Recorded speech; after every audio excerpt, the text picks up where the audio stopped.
Find a power series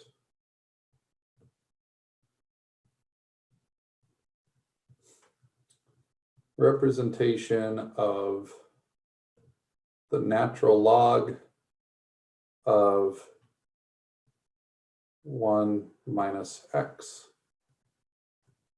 All right, well, that definitely does not look like 1 over 1 minus something. So let's just, again, kind of think about this in another perspective here. So I'm going to revisit that problem in a minute, okay?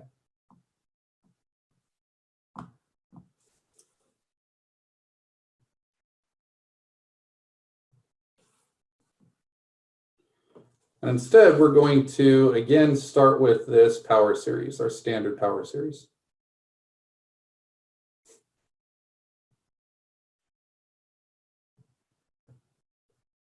Is equal to 1 plus x squared plus x cubed, and so on. Okay, and we know that that has a function representation of 1 over 1 minus x. All right, well, remember last time we ended up differentiating term by term just to see what happened? Well, now let's integrate term by term, okay? So let's see what happens when I try to take the integral of a power series with respect to x, okay?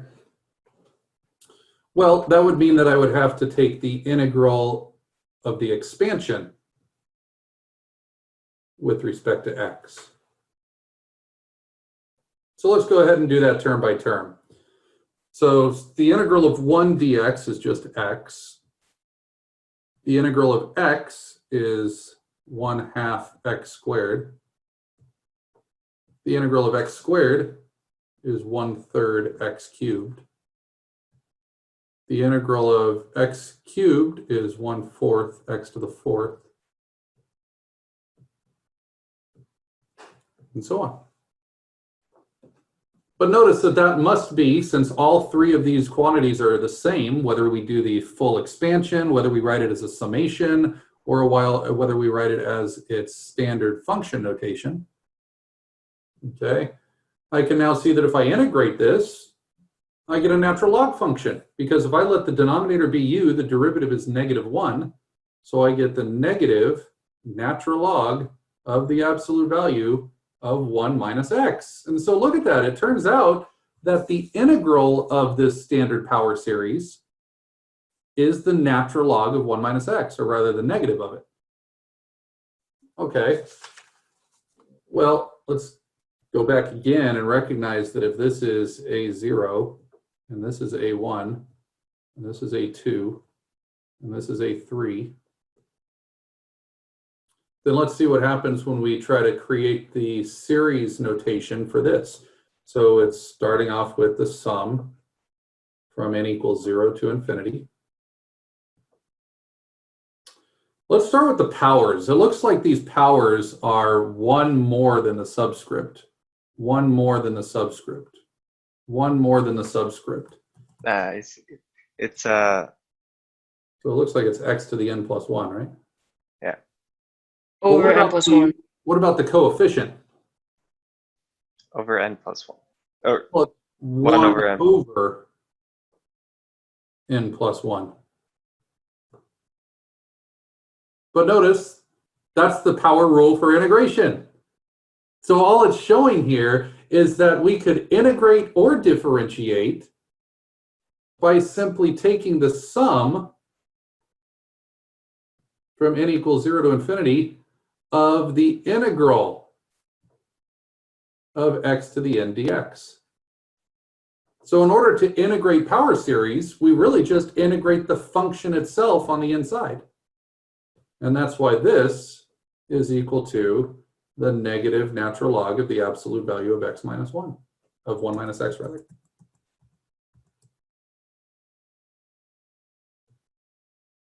So all we've proven here is that we could differentiate or integrate power series term by term And they'll have the same exact interval of convergence. I'd like you to realize why they have the same interval of convergence. Notice that when I convert there, when I compare this, this is still just x to the n plus 1. So I still just need to make sure that x is between -1 and 1. Okay? Or rather, the radius of convergence is the same, but the interval of convergence may not be. So that's why we've got to actually look through, and I'm just going to go ahead and go back to this one here. And let's find a power series representation of ln of 1 minus x. So again, this doesn't look nice. This doesn't look like 1 over 1 minus something. So this is why I just start off by trying to find a derivative or an integral and see if it looks better. I vote the integral. I don't like the integral of that either. It's going to be what? It's going to be the form of u ln u minus u. That's going to be even worse. So I'm going to start off by maybe just saying if I could take the derivative of this. So the derivative of the natural log of 1 minus x is equal to -1 over 1 minus x. Awesome. That looks fantastic because that looks exactly like the standard form of our power function, our standard power series. So what we've got to recognize then is that if d dx of ln of 1 minus x is equal to -1 over 1 minus x, then I could just go through this process again of just recognizing what this means. If I take the derivative of ln of 1 minus x by multiplying both sides by dx, then that simply means that ln of 1 minus x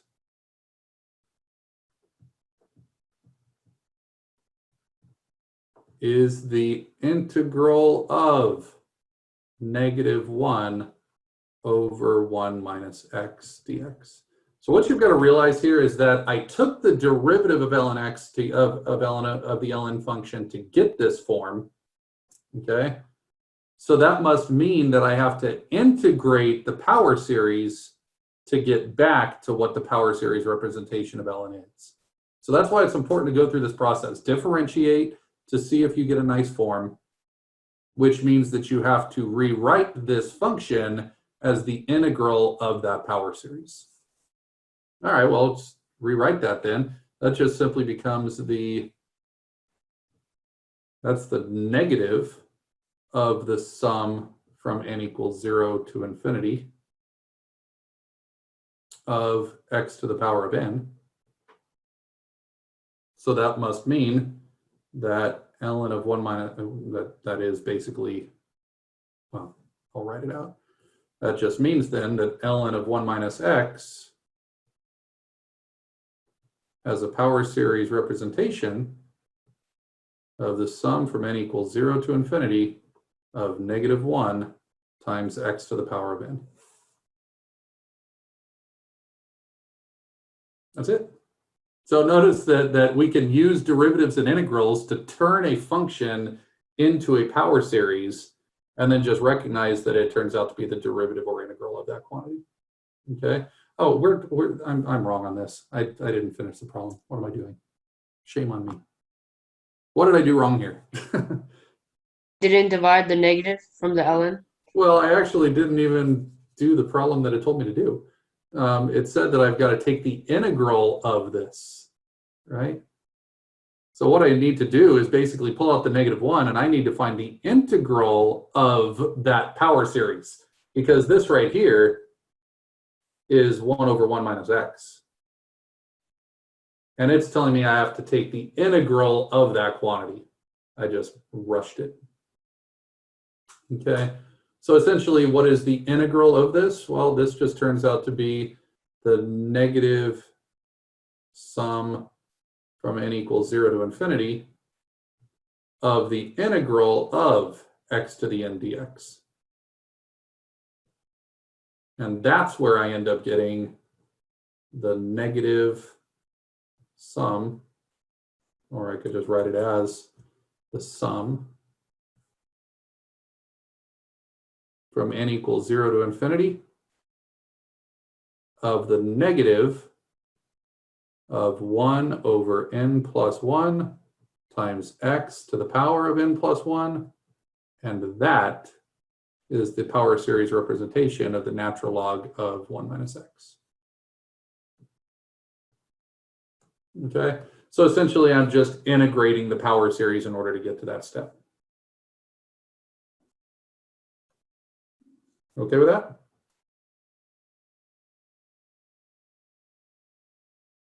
So how would you do it with like a tan inverse or something? Great question. Why don't we? So let's go ahead and do a tan inverse then.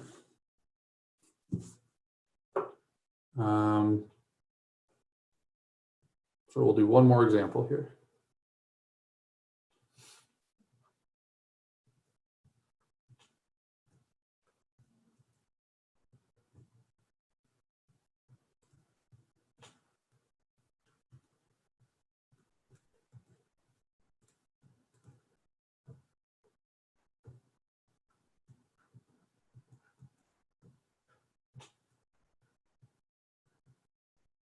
Okay. So let's go ahead and find this representation. So first thing I say is that looks ugly. That is not a nice power series form. It doesn't look like 1 over 1 minus something. It doesn't even look like a fraction. So I'm going to try to find a derivative or integral of that that's going to cause a fraction. All right, well, the most obvious thing to do is just to recognize that the derivative of tan inverse is a fraction. So the derivative of tan inverse of x is equal to 1 over 1 plus x squared. Great, it now looks like 1 over 1 minus something, because I could rewrite this as 1 over 1 minus negative x squared. So I'm going to finish this by just recognizing that if the derivative of tan inverse is equal to that function, then what is tan inverse equal to?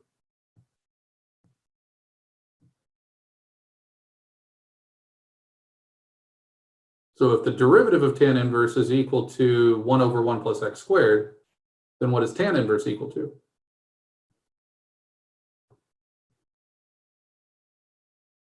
What's the opposite of the derivative? Integral? Integral. So if the derivative, I mean, let's think about it this way. If the derivative of x squared is 2x, then isn't x squared the integral of 2x? Right? So that must mean that if the derivative of tan inverse is 1 over 1 plus x squared, then tan inverse of x is the integral of 1 over 1 plus x squared dx. Okay. But notice that I can now rewrite this as the integral of the sum. The sum from n equals 0 to infinity of negative x squared to the power of n dx.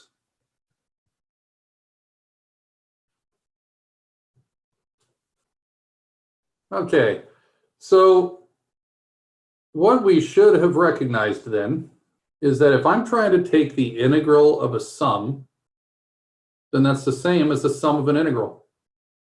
We can't All we see really the had to screen. do was move that integral to the inside. And notice that I'm integrating with respect to x. So any of the terms within negative 1 to the n, for instance, just kind of moves to the front. So I just ended up distributing that n to get negative 1 to the n, x to the 2n. And now we should realize that I don't have to worry about that negative 1 to the n. I just have to worry about differentiating the x to the 2n term. And integrating that means add 1 and multiply by the new reciprocal, which is why this just became x to the 2n plus 1 times 1 over 2n plus 1. And that is the power series representation for tan inverse of x. Now we could see that this is actually going to be true as well if we just go back to here and just look at the first few terms of this. If I plug in 0 for n, I get 1 Plug in 1 for n, I get negative x squared. Plug in 2 for n, and I get plus x to the 4th, minus x to the 6th, and so on, right? All right, so apparently that's what the power series representation is. However, it's said to take the integral of that with respect to x. Well, let's think about what that becomes term by term. Okay, that would simply become x minus 1/3 x cubed plus 1/5 x to the 5th minus 1/7 x to the 7th, and so on, right? But if we take a look at what we would do if we were to just use the power series representation that we just came up with down here, then notice that that's exactly what would happen if we were to plug in 0, 1, 2, 3, and 4. Because if I plug in 0, this just becomes 1/1 x to the 1st. If I plug in 1, I get negative 1/3 x to the 3rd. If I were to plug in 2, I get 1/5 x to the 5th. Plug in 3, you get negative 1/7 x to the 7th. So we can see that sure enough, that's why this is the power series representation, and it's because it's the integral of the more common power series that we saw up here. Okay. Professor? Yeah. So we don't. So once we get to that sum of the integral of whatever the original f of x was, yeah, that. So do you want us to stop there, or do we have to do Yes. anything like in terms of like? Now, well, you do have to do something else, and we have Like- to find the interval of convergence and the radius of convergence. Okay, cool. Okay. But Just making you sure. don't have to actually do this term by term integration. This is just to demonstrate why it ends up working. Okay, and so we can see that if I integrate term by term, then I end up getting this expansion. And then when I look at this and turn it back into a series again, this is what it looks like. So the point of that is, why bother when I could just integrate the function itself? Okay. Got it. So if I want to find the interval of convergence now, you just have to go back again for the interval of convergence. And recognize that the interval of convergence back here is going to be almost the same as what the interval of convergence is going to be for just this power series. So the integral, let me put it this way. The interval of convergence of the original power series will not always be the same as the interval of convergence of the derivative or integral of that power series. But the only difference will ever be the endpoints. So if I just find the interval of convergence for negative x squared to the n, then I know at least it's going to be the same as that interval plus maybe the endpoints. All right. So that's why if I say I need to make sure that the absolute value of negative x squared is less than 1, then I know that the interval of convergence there is going to be negative 1 to 1. Okay. However, we want to also now determine what the whether or not the what am I trying to say here? We also have to determine whether or not the endpoints are going to be part of the interval as well. Okay, so that's why we just have to test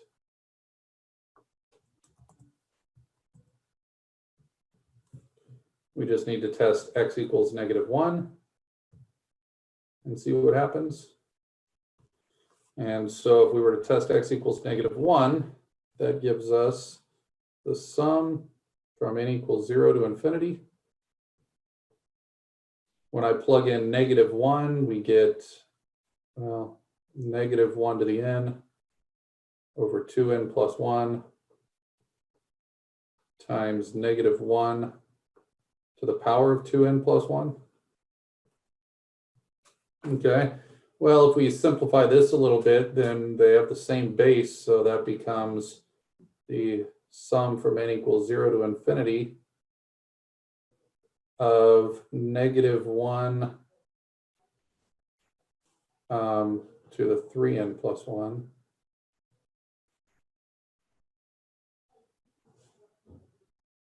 over 2n plus 1. And without going through the process, we can make a comparison here to the harmonic series. And so because this is the alternating harmonic series, that tells us that this is going to converge.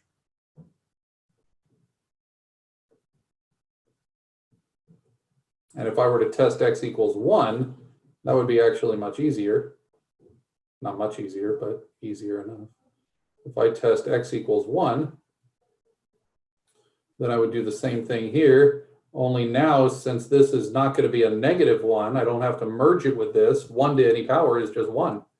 So that just gives me the sum from n equals 0 to infinity of -1 to the n over 2n plus 1, okay, times 1.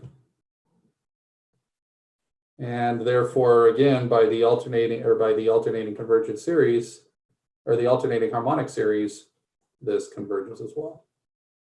So it turns out that now the interval of convergence is more than -1 to 1 open interval. Turns out that the interval of convergence is actually not -1 to 1. It is now bracket -1 to 1. Okay. And obviously in that case, the radius of convergence is 1. Okay. And that's that.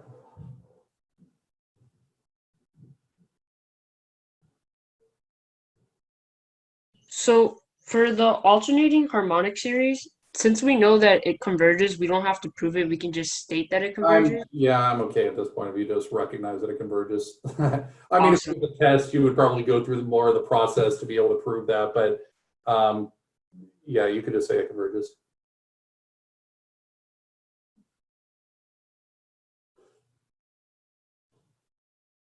Okay.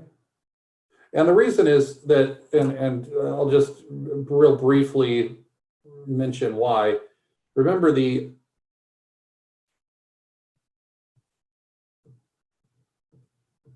I'll do the proof. So the alternating harmonic series converges. Okay. So essentially what I'm doing here is I'm making a comparison between -1 to the power of n over 2n plus 1.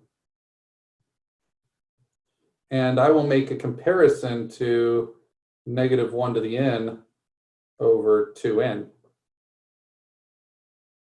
Well, keep in mind that this denominator is larger, so the fraction is smaller. So then I can recognize that this would be less than a convergent series. And therefore, this one right here must be convergent.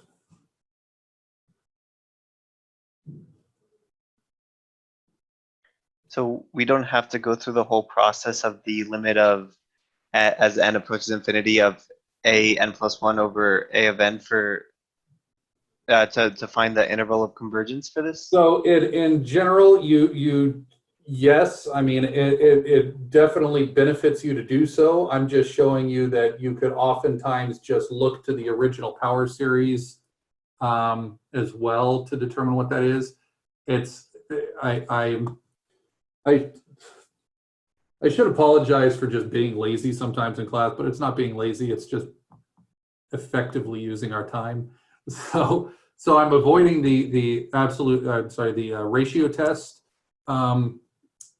in some circumstances when I know that that it's going to work by just looking at the interval of convergence for this series. That's in general poor practice because it's not always, I mean, it's not always going to be that obvious. And when I say obvious for me as an expert, it's not necessarily obvious for you as a student. So I would say, yes, you should definitely be using the ratio test for determining intervals of convergence, especially when you're dealing with the derivatives and integrals. Okay, so that's where you would just take this quantity right here, and this is where you would apply the ratio test and determine what that interval of convergence is. Okay, so don't pay attention to my laziness during class as to what the good model is all the time. I should have been using the ratio test this whole time in order to demonstrate that. Okay. So good question. Okay. Got it. Thank you. Yeah.